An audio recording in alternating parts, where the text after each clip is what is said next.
Адам әлемді қаншалықты таныса, соншалық өзінде тани түседі. Өзін өзі қалай тануға болады? Борышыңды өтей бастаған сәттен бастап-ақ өзіңді тани аласың. Дүниедегі ең оңай нәрсе кісіге ақыл айту, ең қиыны өзіңді өзің тану. Кім сырттан естіп білу, көріп білу секілді нәрселерді көбейтіп алса, ол көп жинағаны бар адам. Ондай кісі жаңа естіп, көріп білгендерін сынап, орынды, орынсыз бағанағы жиған нәрселеріне қарай есеп қылады. Бұлай еткен адамды ақылды дейміз. Ой деген бір терең дария тұңғиық, ой қажытар бір қайғы, бір нұр құйып. Ой деген сел, онда құлан қағы жоқ, ой дегенің таусылмайтын кермиық. Қайыстың болсын өнуіне үш түрлі шарт бар. Ол әуелі ниет, күш, тәртіп керек. Мейірім, ынсап, әділет, шыдам, шыншыл қарекет, түп қазығы ақ ниет. Дүниенің көзі тұтқасы, түп негізі заттық нәрсе емес, рухани дүние. Әрқашанда таза болсын ар ожданың, жүрегің, өзгелер де саған адал, әділ болар білемін. Егер адам қолынан келетін, істеуге міндетті нәрсесін жүзеге асыра алса, сол адамды бақытты және жарасымды деп атауға болады. Ауырып ем іздегенше, ауырмаудың жолын ізде. Игілікке жетудің бір көзі, еңбек пен қанағат.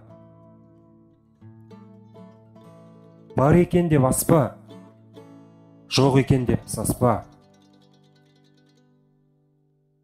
Ерге керек төзімділік, күш, қайрат, тұру керек күн мен айдан нұр жайнап.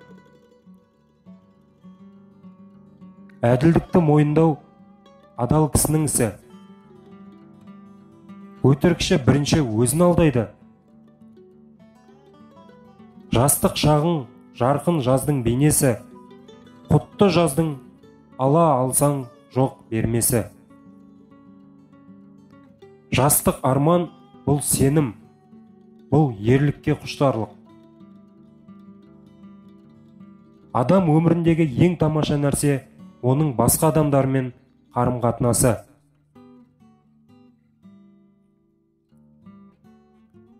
Жасы кіші ініні ақыл артса, аға тұт.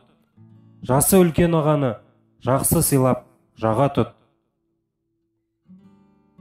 Махаббатпен жаратқан адамзатты сен де сүй, ол Алланы жанынан тәтті. Адамдық борыш ат үшін, барша адамзат қам үшін. Серт берген еңбек етем деп, алдағы атар таң үшін. Балам, халықтың ұлы болмасаң, менің де ұлым емессің. Отанның өзінің халқын сүю, ғылым мен көркем өнерді сүю адамды ерлік істерге құмарттырады, ұлы шығармалар жасауға жол ашады.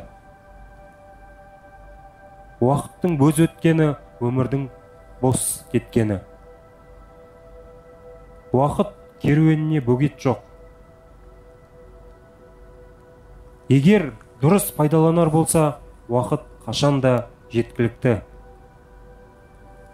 Адамдағы білім, ақыл және жігер жақсылыққа, ізгілікті істерге, адамдарға деген сүйіспеншілікке бағытталуы тиіс.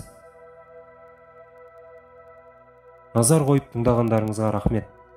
Арнаға тіркелуді ұмытпаңыздар.